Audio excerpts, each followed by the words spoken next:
Namaste friends. SIR নিয়ে বেশ কিছু কথাবার্তা, আপত্তি এবং অবজেকশনস আমরা দেখতে পাচ্ছি সোশ্যাল মিডিয়াতে। সেই রকমই দুখানি অবজেকশন নিয়ে আজকে আপনাদের সঙ্গে আমার নিজের মতামত এবং আমার যেরকম অবজারভেশন সেগুলো আমি আপনাদের সাথে শেয়ার করতে চাই। সোশ্যাল মিডিয়াতে এগুলো বেশ ওয়েল স্প্রেড, ওয়েল ডিজামিনেটেড অবজেকশনস। অনেক লোক বলেছেন এই অবজেকশনগুলোর কথা, সুতরাং এটা আলোচনা করা যেতে পারে। আমার যা মনে হয়েছে সেগুলো আমি আপনাদের সাথে আলোচনা করতেই পারি। তার মধ্যে একখানি আমি একটু পড়ে শোনাই। 2002 সালের ভোটার তালিকায় বাবার নামের বানান ভুল থাকায় শুনানিতে ডাক পড়েছিল 71 বছরের রোশেনা বিবির। আধার নিয়ে হাজির হয়েছিলেন রামপুরহাটের 1 নম্বর ব্লকের শুনানি কেন্দ্রে। নির্বাচন কমিশনের আধিকারিকেরা বলেন শুধু আধারে হবে না, আরও অন্য নথি নিয়ে আসতে হবে। আচ্ছা, ওই তালিকায় রোশেনা বিবির বাবার নাম ভুল থাকার দায় কার হওয়া উচিত? রোশেনা বিবির, না ওই নির্বাচন কমিশনের মাথা গণেশ কুমারের?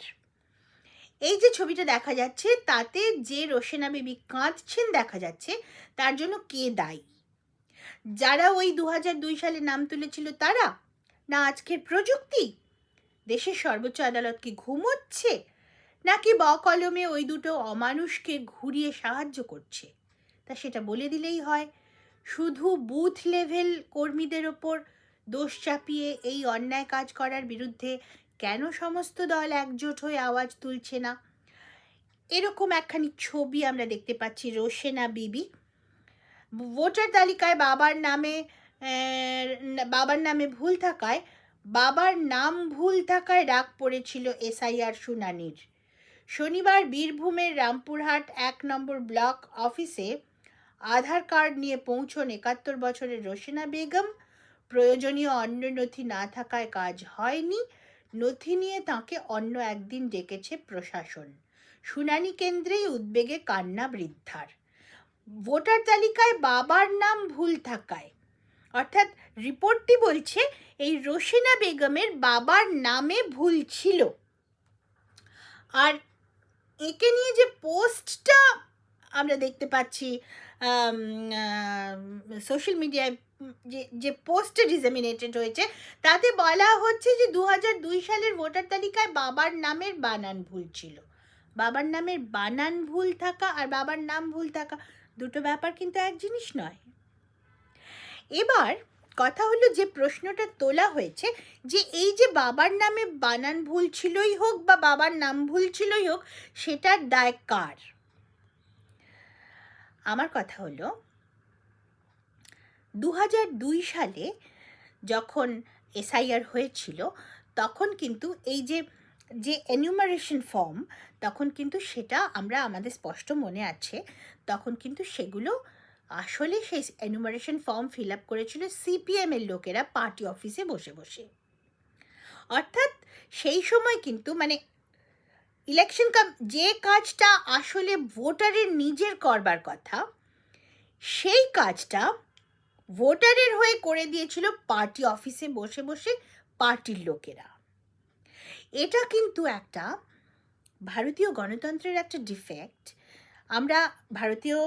ভারতের সংবিধান যে কোনো অ্যাডাল্টকে ভোট দেওয়ার অধিকার দিয়েছে ঠিকই, কিন্তু যে অ্যাডাল্টরা তাদের নিজেদের নামের বানানটা সঠিক জানেন না, বা তার বাবার নামটা কি লেখা হয়েছে সেটা যারা দেখে নেননি, কোনোদিন কল্পনাই করেননি যে এগুলো কখনো প্রশ্ন উঠতে পারে, কিন্তু এগুলো তো আমাদের পরিচয়ের অবিচ্ছেদ্য অঙ্গ। আমি কে, এটা তো আমাকে নিজেকেই প্রমাণ করতে হবে। প্রশ্ন যদি ওঠে যে রোশেনা বিবির বাবার নামের বানান ভুল ছিল, তার দায় কার? অবশ্যই রোশেনা বিবির দায়। তিনি সেটা জানতেন না, সেটা অন্য প্রশ্ন। ভারতের মানুষজন যে সংবিধানটা আমরা আমাদেরকে দিয়েছি, যে সংবিধান ফলো করে আমাদের চলবার কথা, এটা ধরে নেওয়া হয়েছে যে ভারতের মানুষজন সেটা জানে, কিন্তু বাস্তবত ভারতের বেশিরভাগ মানুষ সংবিধান কোনোদিন খুলেই দেখেনি। 99% ভারতীয়, আমি খুব ভেবে চিন্তেই বলেছি, 99%-এর বেশি সংখ্যক ভারতীয়ই জীবনেও কোনোদিন ভারতীয় সংবিধান খুলে দেখেননি। ফলে তারা জানেন না যে তাদের কতটা করণীয়, তাদের কি করণীয়, সেগুলো তারা সে সম্বন্ধে তারা কিন্তু অবহিত নন। এবং অবহিত না হয়েও দিব্যি চলে গেছে ভারতের জনগণকে মূর্খ করে রাখাতে। যারা যে সমস্ত পলিটিক্যাল পার্টি, তাদের সুবিধে হয়েছে। তারা কোনোদিন চেষ্টাই করেননি মানুষ যাতে সচেতন হয়ে ওঠে এবং শিক্ষিত হয়ে ওঠে। কারণ যত মানুষ শিক্ষিত হয়ে উঠবে তত তাদের অসুবিধে।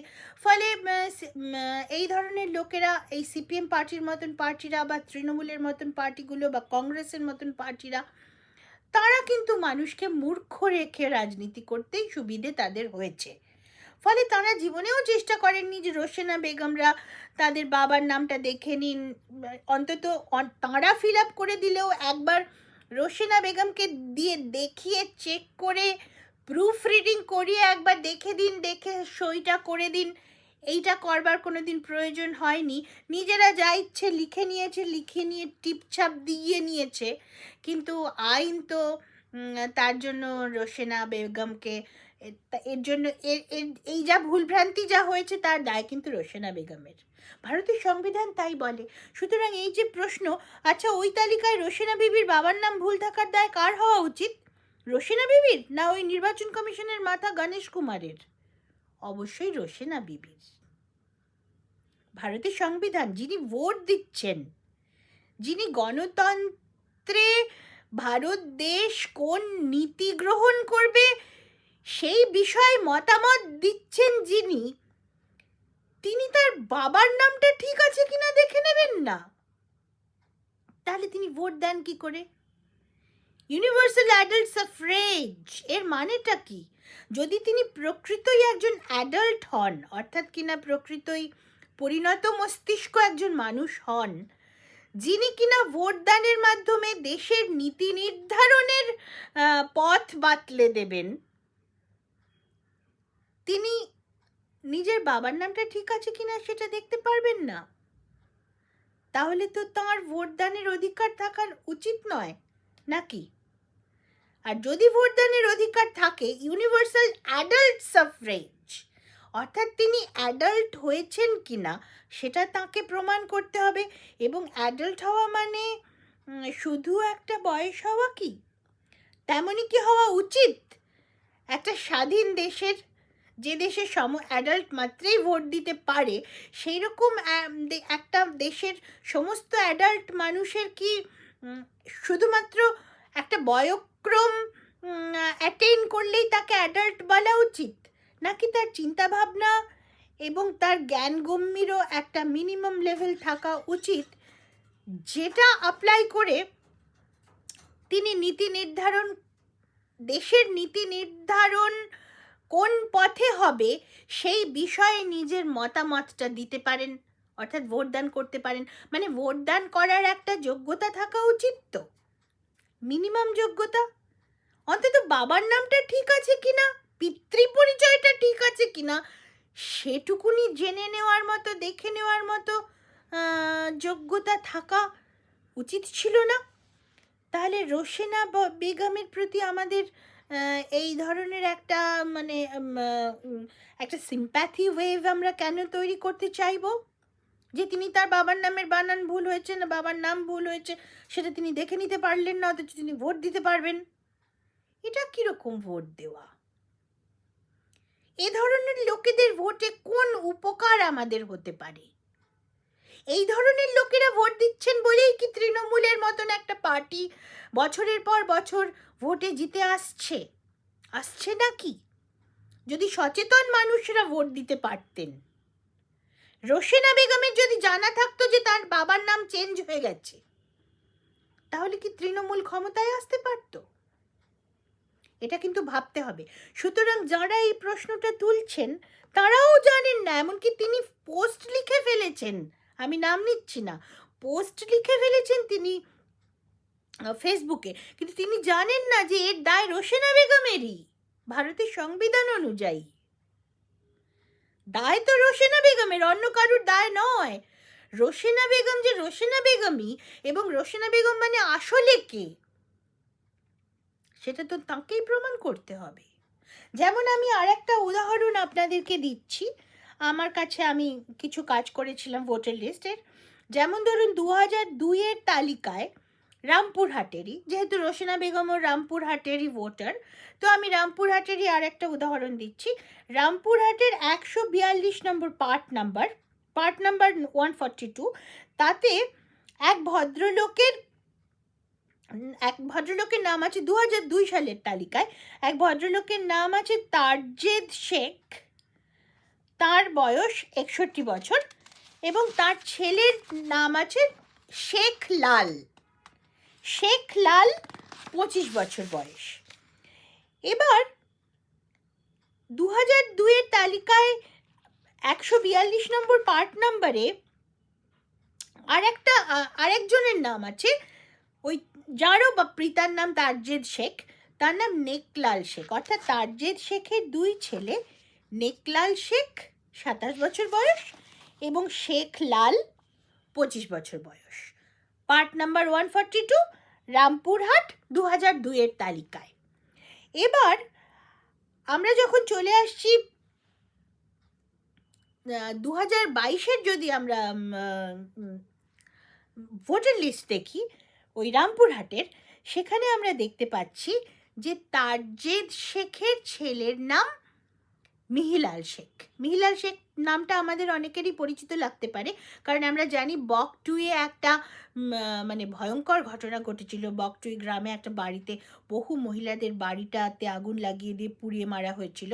তো সেই সময় যে বাড়িটা পুড়ে গিয়েছিল সেই বাড়ি ছিল মিহিলাল শেখের বাড়ি। তো এই মিহিলাল শেখ নামটা সে কারণে আমাদের পরিচিত লাগতে পারে। তো আমরা দেখতে পাচ্ছি 2022-এর ভোটার লিস্ট অনুযায়ী এই মিহিলাল শেখের বাবার নাম হলো তারজেদ শেখ। কিন্তু আমরা যদি 2002-এর তালিকায় চলে যাই, আমরা দেখতে পাচ্ছি তারজেদ শেখের দুজন ছেলের নাম আলাদা। একজনের নাম শেখ লাল, একজনের নাম নেকলাল শেখ। এবং মিহিলাল শেখের বয়স 39 বছর 2022-এ। অর্থাৎ সেক্ষেত্রে 2002 সালেও কিন্তু তার ভোটার তালিকায় তার নাম থাকার কথা ছিল, কিন্তু সেটা নেই।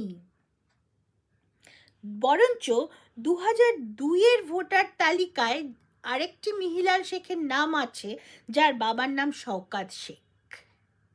অর্থাৎ 2022-এর মিহিলাল শেখের বাবার নাম তারজেদ শেখ, 2002-এর মিহিলাল শেখের বাবার নাম শওকাত শেখ। তাহলে কোনটা আসল নাম?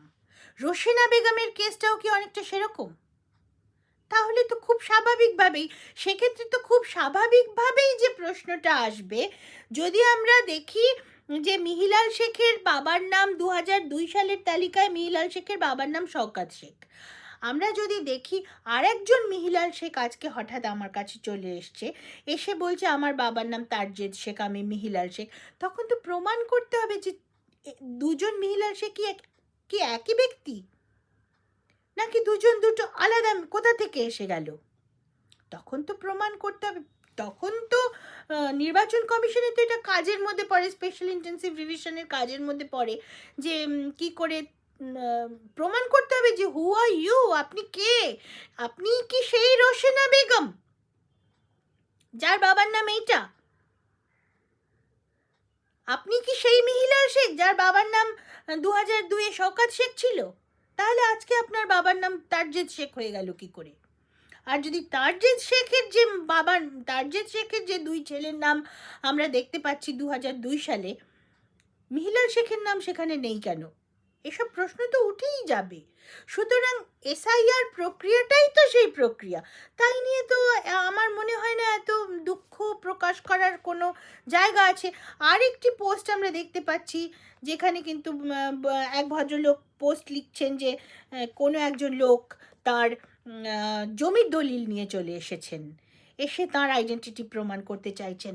এটা যদি আমরা মনে করি যে কোনো লোক, মানে যে 13টা লিস্ট, যে 11টা ডকুমেন্ট নির্বাচন কমিশন দিয়েছে, সেই 11টার যে কোনো একটা দিলেই যে কোনো লোক প্রমাণ করতে পারবেন তা কিন্তু নয়।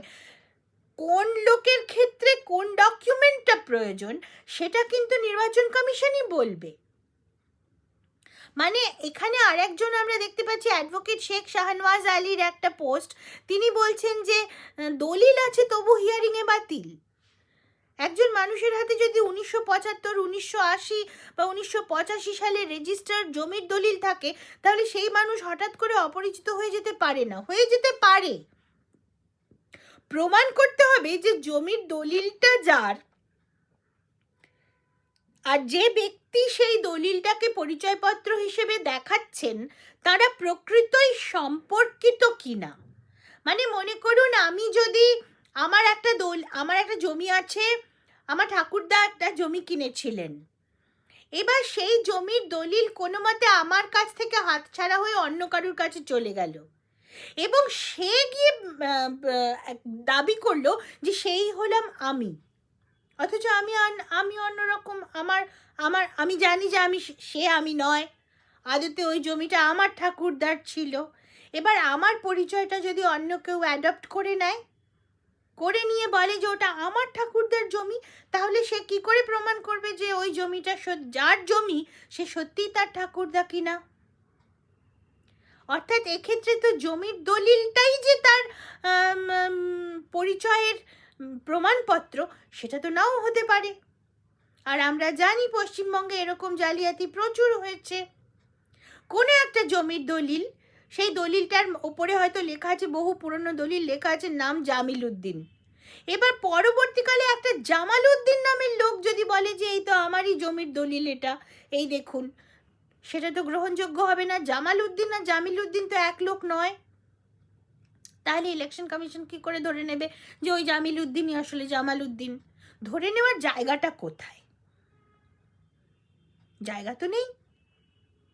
সুতরাং এই ধরনের যে পোস্টগুলো এসআইআর নিয়ে যে একটা বিক্ষিপ্ত রকমের একটা মানে প্রতিবাদের বিষয়, ঝাঁটা নিয়ে প্রতিবাদ, ঝাঁটা নেওয়ার বিষয়ই নয় এটা। আমরা ভোট দিতে চাইছি, তাহলে আমরা আমাদের নিজেদের অ্যান্টিসিডেন্টসটা ভালো করে বুঝে নিতে হবে আমাদেরকে।